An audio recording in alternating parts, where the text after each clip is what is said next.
Designer लहंगों की जादुई सिलाई मशीन। बहुत समय पहले की बात है। किशोरगंज गांव में अंजलि अपने माता पिता के साथ रहती थी। अंजलि के माता पिता सब्जी बेचा करते थे और अपना गुजारा किया करते थे।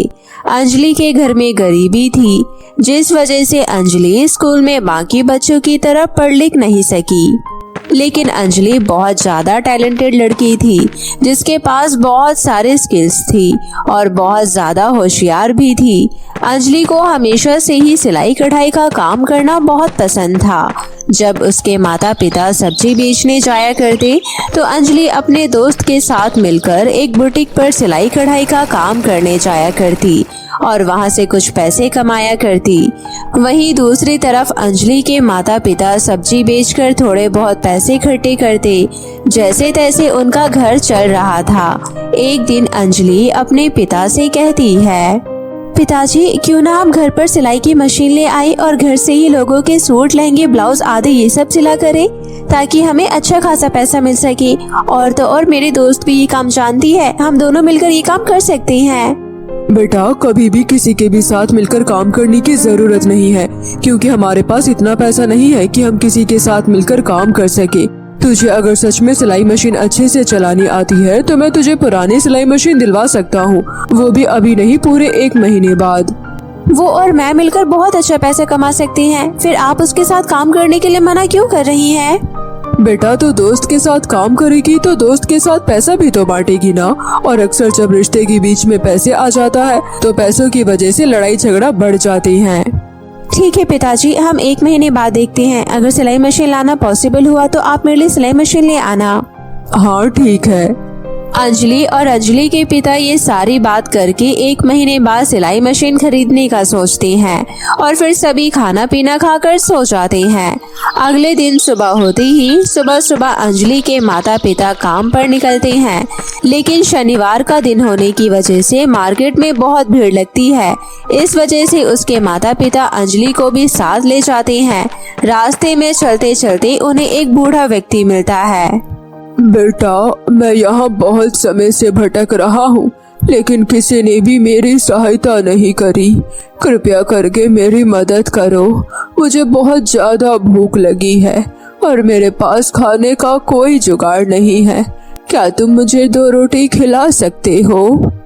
अंकल जी, लेकिन हमारे पास तो खुद भी कुछ खाने के लिए नहीं है। तभी अंजलि की मम्मी अपनी साड़ी में से बंधे हुए सूखे चने निकालती है और बूढ़े व्यक्ति को दे देती है। अंजलि के माता पिता रोजाना अलग अलग काम करते और रोजाना घर खर्च में खर्चा करते। उनकी गरीबी में उन्हें रात के खाने तक का पता नहीं होता था कि रात का खाना नसीब होगा या नहीं, लेकिन फिर भी उन्होंने उस बूढ़े व्यक्ति की मदद करी और सूखे चने जो रखे थे वो भी बूढ़े व्यक्ति को दे दिए। इसके बाद उनके पास कुछ नहीं होता। शनिवार का दिन होता है, जिस वजह से मार्केट बहुत बड़ी लगती है और देर रात तक घर वापस आना होता है। सभी सब्जी वाले अपने अपने ठेले पर सब्जी लेकर बाजार में पहुंचते हैं। सबकी जोरों शोरों से बिक्री होती है। वहीं अंजलि के माता पिता भी अपनी सब्जियां बेचकर घर वापस लौट रहे होते हैं। तभी अचानक जोर से बारिश हो जाती है और वो एक पेड़ के नीचे रुक जाते हैं।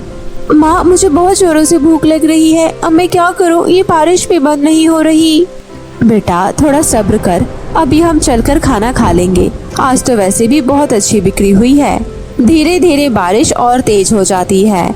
अंजलि और अंजलि के माता पिता उस पेड़ के नीचे बैठे बैठे बारिश के रुकने का इंतजार करते हैं, लेकिन बारिश बहुत तेज हो रही होती है जो रुकने का नाम नहीं लेती। तभी उनके सामने एक परी प्रकट होती है, जिसे देखकर सभी हैरान हो जाते हैं। तुम्हें घबराने की जरूरत नहीं है, मैं एक जादुई परी हूँ, मैं लोगों की मदद करती हूँ। आज तक मैं परियों की बातें सिर्फ माता पिता की कहानियों में सुनी थी, लेकिन आज देख भी ली। आपका बहुत बहुत शुक्रिया कि आप हमारे सामने आई। तुम्हें याद है जब तुम्हारी माँ के पास सिर्फ सूखे चने रखे थे और मैंने तुमसे खाना मांगा था तो तुमने बिना सोचे समझे मुझे वो चने दे दिए थे, जबकि तुम्हारे पास खाने को कुछ नहीं था। लेकिन वो तो हमने एक बूढ़े व्यक्ति को दिए थे और आप तो एक परी हो। वो मेरा ही रूप था। मैं एक जादुई परी हूँ। मैं लोगों की मदद करती हूँ, लेकिन उससे पहले मैं उनकी परीक्षा भी लेती हूँ। और आप सब मेरी परीक्षा में सफल रहे और अब मैं आपकी मदद करना चाहती हूँ। आपके घर में इतनी गरीबी है, लेकिन फिर भी आप लोगों की मदद करती हैं। ये सब देखकर मुझे बहुत खुशी हुई और मैं दिल से आप लोगों की मदद करना चाहती हूँ। परी की ये सारी बातें सुनकर अंजलि और अंजलि का परिवार खुश हो जाता है। तभी परी उन्हें कुछ देती है। ये लो जादुई सिलाई मशीन। इसकी मदद से तुम जितने चाहो उतने सूट, लहंगे आदि सिल सकती हो। इस सिलाई मशीन में जादू क्या है? हर मशीन सूट सिलती है, लहंगे सिलती है, इसमें ऐसा क्या है? हर मशीन पर बैठकर तुम्हें सूट सिलना पड़ेगा, लेकिन ये मशीन तुम्हारी आवाज सुनेगी और ये एक जादुई मशीन है जिसे कहकर तुम सूट सिलवा सकती हो और उसको बेचकर पैसे कमा सकती हो। आपका बहुत बहुत शुक्रिया परी जी, आपने हमें जादुई सिलाई मशीन दी। हम कुछ दिनों बाद मशीन खरीदने ही वाले थे, लेकिन आज आपने हमें जादुई मशीन देकर बहुत खुश कर दिया। इतना कहकर परी वहाँ से चली जाती है और अंजलि की माँ परी का धन्यवाद करती है। थोड़ी देर बाद बारिश भी बंद हो जाती है। फिर अंजलि और अंजलि का परिवार घर पहुँचते हैं और खाना खाते हैं। खाना खाकर वो सभी सो जाते हैं। अगले दिन सभी उठते हैं और उसके बाद जादुई सिलाई मशीन के पास बैठकर कहते हैं, हे जादुई सिलाई मशीन, हमें 6 लहंगे सिलकर दे दो। अंजलि के माँ के इतना कहते ही जादुई सिलाई मशीन से 6 अलग अलग डिजाइनर लहंगे तैयार होकर आते हैं और उनके सामने प्रकट हो जाते हैं। लहंगे देखकर अंजलि बहुत खुश होती है। अरे माँ, परी की बात तो सच हो गई। ये लहंगे तो कितने सुंदर है। मार्केट में इसका बहुत अच्छा पैसा मिलेगा। हम अब ऐसे ही लहंगे बेचकर पैसे कमाया करेंगे और अपना खर्चा चलाया करेंगे।